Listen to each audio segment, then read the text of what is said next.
All right. Welcome to Stress Reduced Fat Loss Podcast. I'm your host, Ken Sullivan, and I have the man himself, Dr. Pran. How you doing? Ken, thanks for having me on, mate. I'm doing really well. It's a beautiful sunny morning here in Sydney, Australia, and I'm doing well. Great to be with you. Yeah, it's 9 a.m. over there, right? It is. Yeah. And I appreciate you maneuvering everything because I know we had like times I'm like, oh, my math sucks. I'm doing it 7 in the morning. Can you do 5 in the morning? He's like, Ken, I got a family. I'm doing stuff. What are you talking about? I'm busy. I'm working, like. It is a bit like that, but we finally got it together and we're here now. How good. Yeah, no, absolutely. Absolutely. So just for some of the listeners, I want to dive right into it because I'm excited to have you on here. Let's talk a little bit about, tell the viewers a little bit about yourself, your background first, and then we're going to talk about how your philosophy, because you have a very cool philosophy. When I was looking at your page, I followed you, but I really like some of the things that you're saying and how you're saying it really resonated with me. So let's talk first about, what's your background? Let's talk about that. Sure, Ken. Look, I'm a gastroenterologist by trade, which is essentially a subspecialty which focuses on diseases of the gut, fundamentally of the digestive tract of a human being. That in itself kind of is quite descriptive, isn't it? Because here is a doctor and our focus is on disease, and that paradox was never lost on me, and it's always kind of stuck with me, even through medical school, that so much focus is on the actual illness itself rather than, well, how do you create health, which I guess is more in the realm of guys in your industry, which is the health creation, which is what I kind of gravitated towards. It's this concept of, if we're dealing with disease, then can we potentially aim for reversal so that we can fundamentally get a person or an individual who's suffering within an illness or within the depths of illness out of that into health. So that's kind of where my journey started, Ken. I've been a gastroenterologist for more than 10 years, a doctor for more than 20, and it's just been a slow kind of evolution of my philosophy as the time's gone on, and I've been very, very lucky that I've been able to kind of gather a bit of a following of people who are kind of interested in the same things that I am.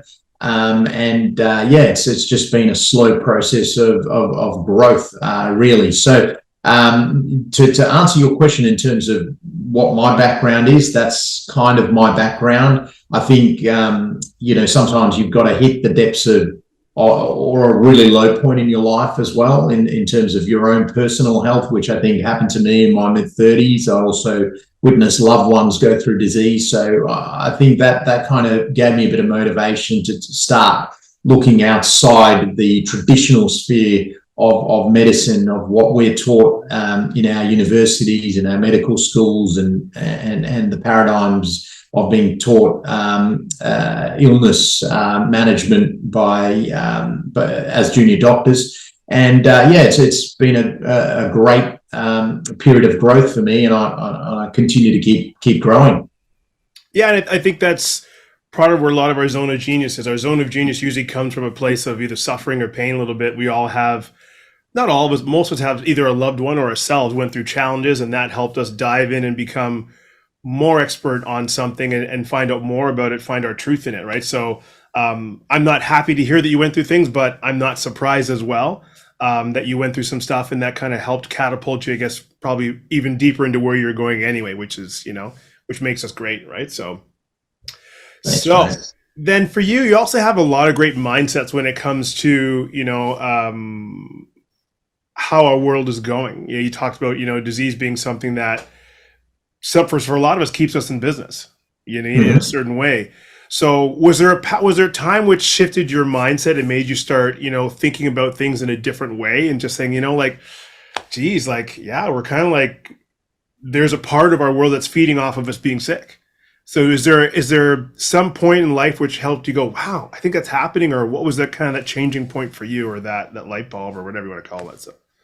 Absolutely, Ken. I think the realization for me came when you study evolution in depth. You realize, like most living systems, of which we're a type of a living system, we're an animal too, when you take an animal out of its environment that it has adapted to, you fundamentally give it a state of disease. It's like animals in a zoo require veterinarians because they get ill. They're out of their own environment. And I think a philosophical dawning for me was that, yes, we built civilization, cities and towers and great architecture and so forth, but it essentially became a zoo of our own making, if that makes sense. And the pharmaceutical, medical, industrial complex that exists now can only exist because of this, is that our environment around us changed drastically.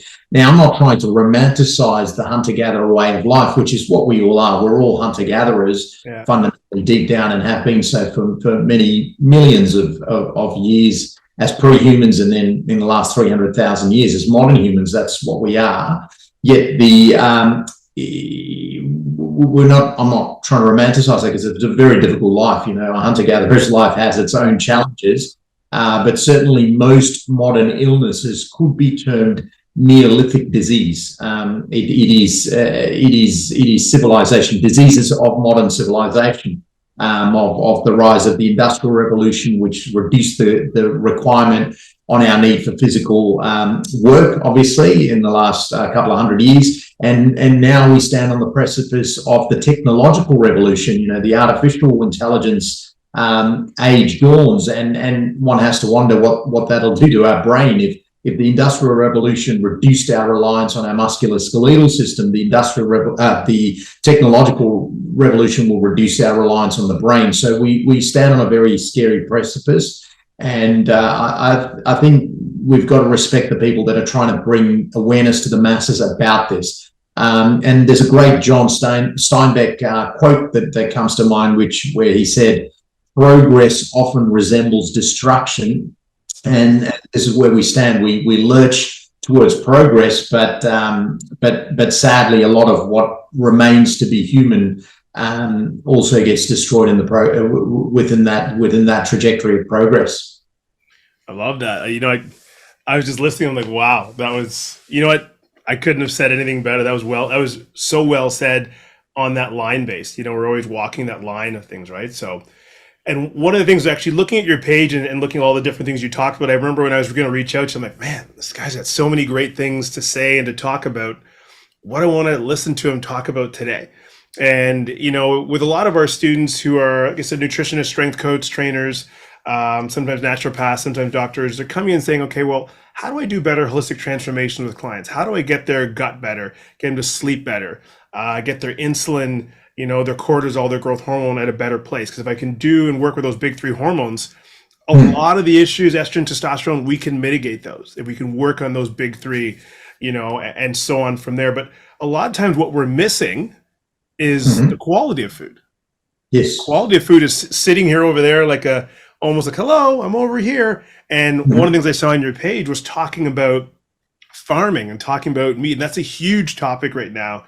People wanting us to, in some respects, eat cardboard pretty much, and eat fake meat sources and everything else. So I want to talk today a little bit about why is wild meat so much better for us than obviously factory farmed, and obviously even like I said, having our fake meat sources. Let's talk about that, because I know you had some great things to say when I looked at your Instagram page there. So let's talk about first why you think that is, and why, so some students and people can listen and hear that. So. Sure. It's, to me, I just like to simplify it, Ken. Like, as I said earlier, an organism or a system, a biological system or a species is best suited to the environment that they're adapted for. So when you're talking about wild meats or wild fish, any wild creature, you're fundamentally talking about it outside the zoo, right? Basically, they're existing in this environment. Often these animals that we eat as human beings, which are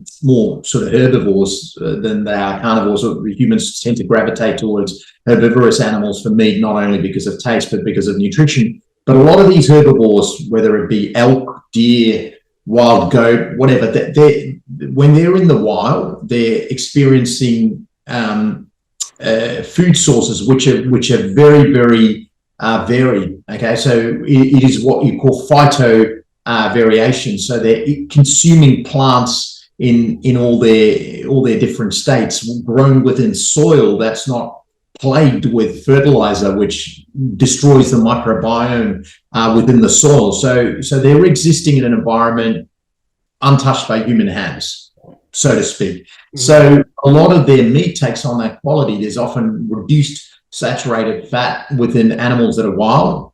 I'm not saying saturated fat is bad per se, but in someone who's metabolically broken, potentially adding in more saturated fat doesn't really do them any more favors. I think we can talk about whether, if you wanted to replace fat energy versus carbohydrate energy to improve metabolic health, we can talk about that later. But generally speaking, or broadly speaking, most wild meats are reduced in saturated fat. The omega fat profile is often better. You get a higher quantity of omega-3 versus the omega-6, which are more the pro-inflammatory type of omegas.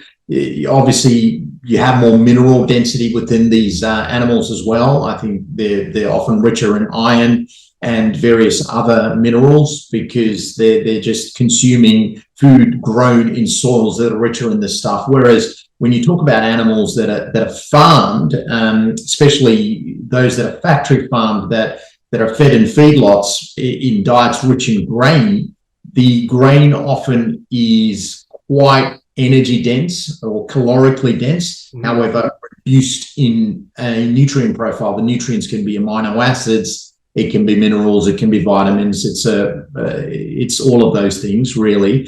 So the animal ends up with more energy density, but a reduction in their nutrients. The classic example is your heavily marbled meat, the Wagyu meat, which we as human beings seem to pay a lot of money for and gravitate towards because it is palatable. It is extremely palatable due to the fat content of it. But when you study the fat profile of these animals, the saturated fat content is huge. The protein within these meats are often lower because there's much more fat within it than muscle. And you'll find that the omega profile's off. Additionally, things like vitamin A, iron, so forth, and many minerals and vitamins tend to be reduced in these animals.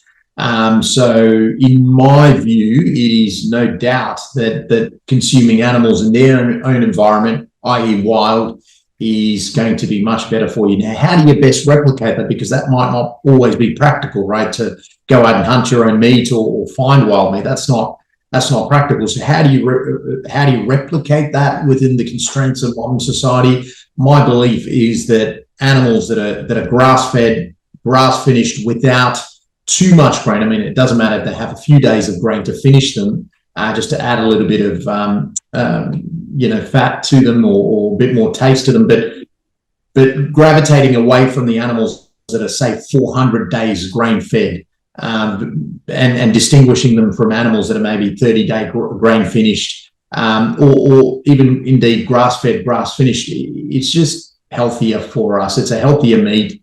The animal's healthier. Do you think that's because also? Do you think that's also because, like, a lot of times if animals are eating what they, I guess, historically or genetically should be eating, do you think that's better for them as well? Like if like a cow eating grass is probably better than Absolutely.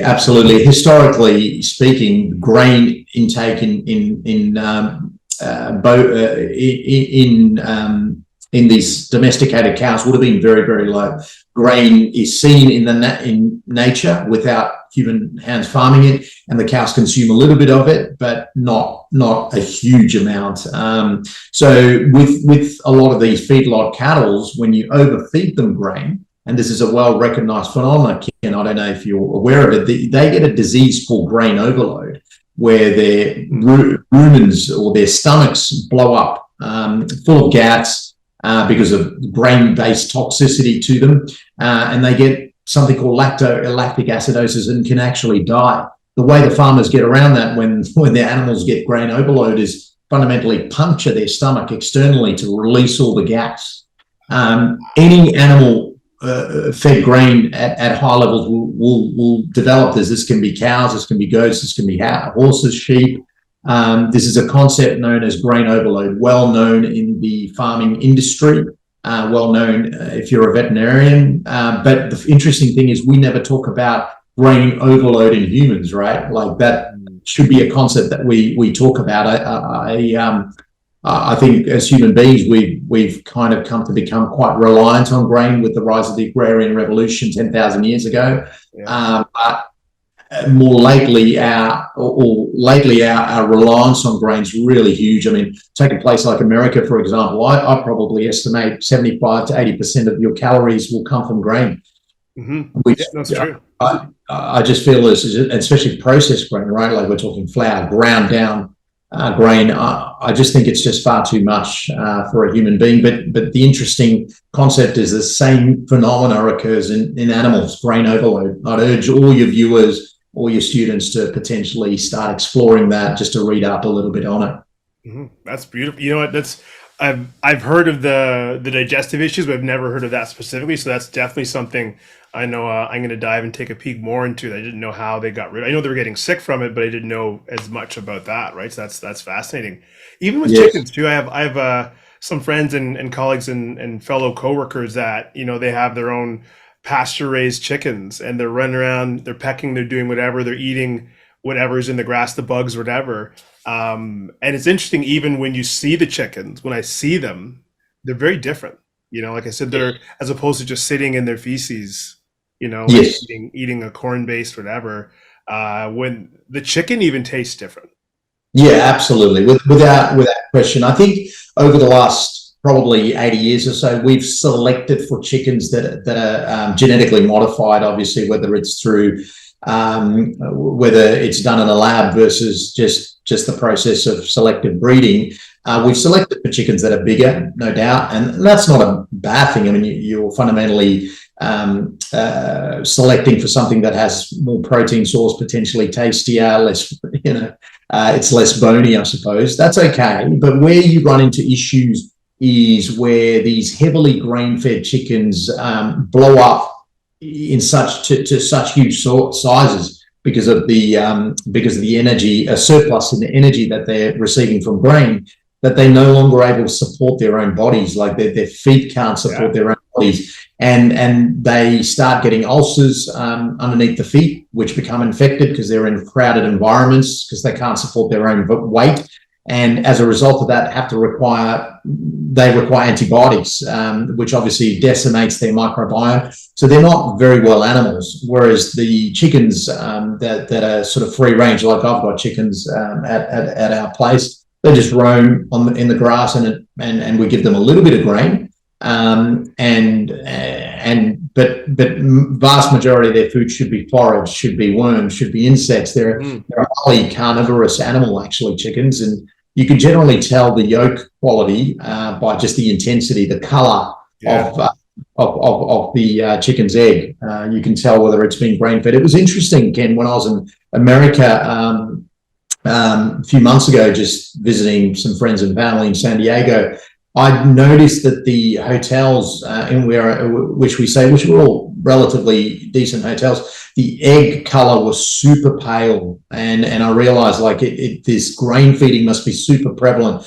And I think I'm not knocking America, but I think that culture of heavy grain feeding is very prevalent in America, which is problematic. I think in Australia, you find that farming's still done in a very old school way. Don't get me wrong, there's still a lot of grain feeding done here, but the animals are a lot more free range here, and there was definitely a difference in the quality of the eggs that I noted up there. So you're getting this protein source, that's fine, but you're going to find that the nutrient profile within it is reduced. So over time, you just run into these kind of deficiencies, I suppose, in nutrients, which then in a human being activates this cycle of perpetual hunger.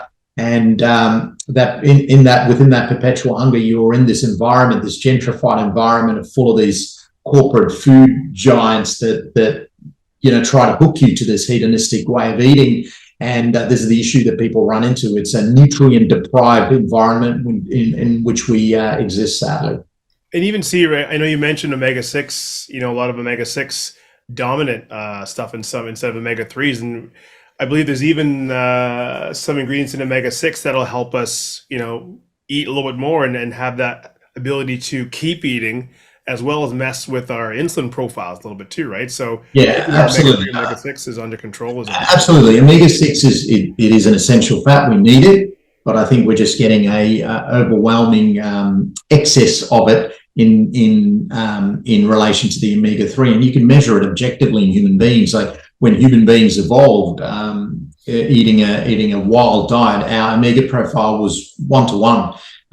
Now we have people with ratios, ridiculous ratios, 1 to 20 or 30 or 1 to Jeez. 90 even, where the omega-3 profile is vastly overpowered by the omega-6 content, which just tips you in favor of a pro-inflammatory state. I'm simplifying it, of course, here, Yeah. but fundamentally, there's just an overwhelming excess of a pro-inflammatory environment in this modern day world. And for you, like just coming from the background that you have, do you see any differences with people that are, eating more farmed meat? Are there things that you're seeing or trends that you're seeing going, wow, I'm noticing this in the gut more with pre people? Do you see that pro-inflammatory results more, or is it hard to measure that way? It's look, if we were to again simplify it, if you look at the American population, for instance, and America is a good example because of the rates of chronic illness there, obviously very, very high. I mean, there's a statistic suggesting that 90% of American adults are metabolically unwell, right? Metabolically unwell, only 10% are metabolically healthy. So if we were to take America as an example, as a population, the amount of protein consumed by Americans is about 10%, right? Whether that's plant or animal protein. So it's just an extremely low level. So my point would be this: we can go into nuance with regards to wild meats and meats in general, but the overwhelming fact is just people are just not consuming enough of it. They're just not consuming enough protein. When you start looking at wild meats versus farm meats, I think you're starting to go into nuance, and Right. that's, I mean, if you really want to if you really want to optimize health, yeah, absolutely. Consuming wild meats is much better than consuming farmed or heavily feedlot fed animals. But the reality is there is just not enough consumption of protein, full stop, right? And if you think about it, like if protein is at 10%, your fat and carbohydrate intake has to be at 90% for both those macronutrients. And over time, a protein deficiency has to erode your musculoskeletal system. So you're just losing muscle with these low protein type of diets. You're becoming more fragile, more frail. But muscle is two things, it is your ability to move. So someone whose muscle amount is diminishing just has a reduced ability and drive to want to move. Not only it is also metabolically active tissue, so you're Right. losing So metabolic. insulin sensitivity could change as well, right? Is if That people are not getting 100%, protein and 100%. muscle. Your insulin sensitivity is dictated by your musculoskeletal tissue. So you're diminishing muscle metabolic rate in an environment where you're eating 90 to 90% of it's coming from energy in fat or carbohydrate. And so over time, people just end up with something we call sarcopenic obesity, which is very prevalent in America, which is where you might see someone, they might look large or overweight, but if you were to do body composition scans, you'll see that these people are very diminished in muscle tissue. Similar to these animals that are fed a very heavy grain diet, their muscle tissue diminishes or becomes infiltrated with fat. And that's what, heavily grain-fed animals are. They're fundamentally obese animals. So even when you look, if any coaches, students are listening, one of the things we always try to work on is working on insulin sensitivity, which is obviously first having a good amount of quality protein, in a client's life to help regulate insulin, to help with the immune system. We always say like immunity, detoxification, skeletal muscle, all important parts of having quality protein. And one of the best ways to keep insulin under control is obviously having protein, and then obviously forward going having muscle. So that's a great point for anyone listening, is as we've hammered it back many times, is most people are told in the media they don't eat so much protein, but most people that come into our businesses are under eating drastically. Like Drastically, maybe yeah. by dinner time they're having meat. So Yeah, they've missed the first 30 grams for detoxification. They missed the second 30 grams, for immune system and everything else. And then they're on the back end going down towards the evening already, right? So 'cause most people don't think absolutely. about protein is good for immunity. They don't even think about like from Yeah, that. absolutely.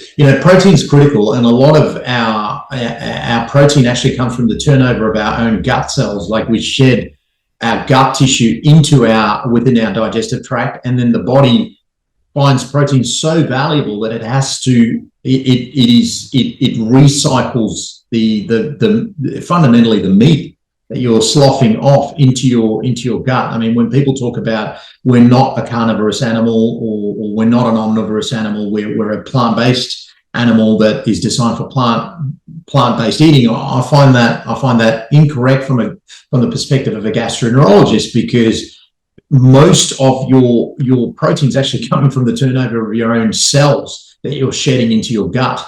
So the body finds protein so valuable that it actually recycles your own.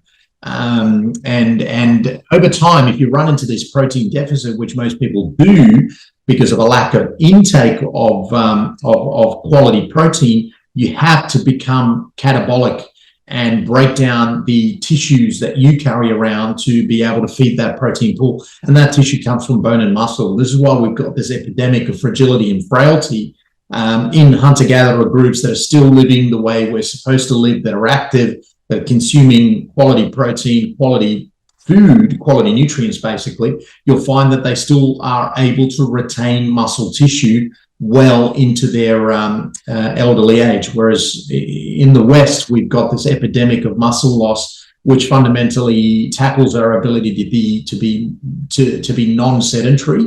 And over time, that sedentary behaviors just lead to a whole host of illnesses. It just becomes this vicious cycle, Ken. So let's, I guess, to kind of recap and go through things. So wild meat's great for a lot of things. Obviously, nutrient density better. It's a leaner meat. You said that's as well. Fat profile is better. Yep, Okay. absolutely. And just to hammer in this point, if you can find a local rancher who's grass feeding and finishing his animal, minimizing the amount of grain if they're finishing them that way, or a farmer who's using regenerative practices to rotate his cows through. A lot of those farmers tend not to give any grain at all. You'll find that you're fundamentally replicating a wild meat. A grass-fed finished cow is not all that different to a wild animal fundamentally, because it's consuming a diet that those sort of animals used to consume anyway. And we're even, and we didn't even get to dive into if the animal's healthy, feeling great, and we're eating it.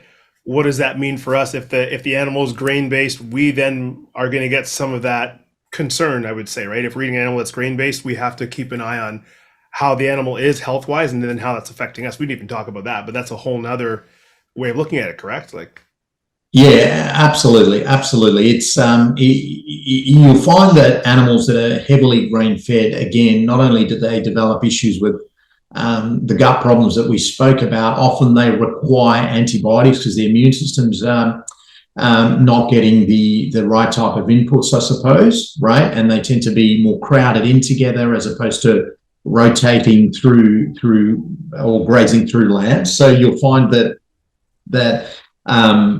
not only is the grain feeding decimating their microbiome because of the presence of pesticides like glyphosate residues within grain, but you'll find that they're getting this double hit of antibiotics as well, which further deteriorates their microbiome. So it's an animal that is not as healthy as something that's wild. You'll find these wild animals very rarely require antibiotics, or regeneratively farmed animals don't require antibiotics, largely speaking. and I love, before we finish off, I love how you talked about, the issues with the gut with animals. And then in essence, if we as humans are consuming large amounts of processed grains, we are running through similar gut challenges. We see gut challenges as anything, which affects neurotransmitters, which can affect, you name it, like, overgrowth of the gut and all sorts of things. So we're seeing the same things with us humans, consuming processed grains in excess of our diet as well, right? So Absolutely, Ken. I think we're seeing an extinction level event occurring, not in us human beings, but within our gut. We're seeing extinction our microbiome. Now we're decimating these species so much so that the entire species of bacteria are disappearing within our gut, and we cannot separate the health of our gut microbiome from the health of us. These things are irreversibly interlocked and interwoven, and it's a kind of a symbiotic relationship. The reduction in the health of our microbiome has to match that which is of us. You know, the guy who read the Hippocratic Oath said that all diseases begin in the gut, and he was fundamentally correct. Wow. Well, I feel like we could sit and chat and listen to this for another hour, but I know you have a jam-packed schedule today, obviously with patients coming in. So I really loved hearing, even this time, all the things you had to say.